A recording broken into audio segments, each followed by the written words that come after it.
Nagsimula sa simple na pasulyap-sulyap, nagpapapansin sa'yo. Umabot sa palitan ng mga mensahe, kilig na kilig ako. Kumusta, kain na, hello, magandang umaga.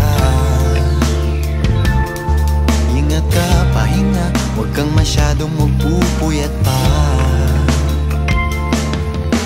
Naramdaman ng puso na dahan-dahan akong nahuhulog sa'yo.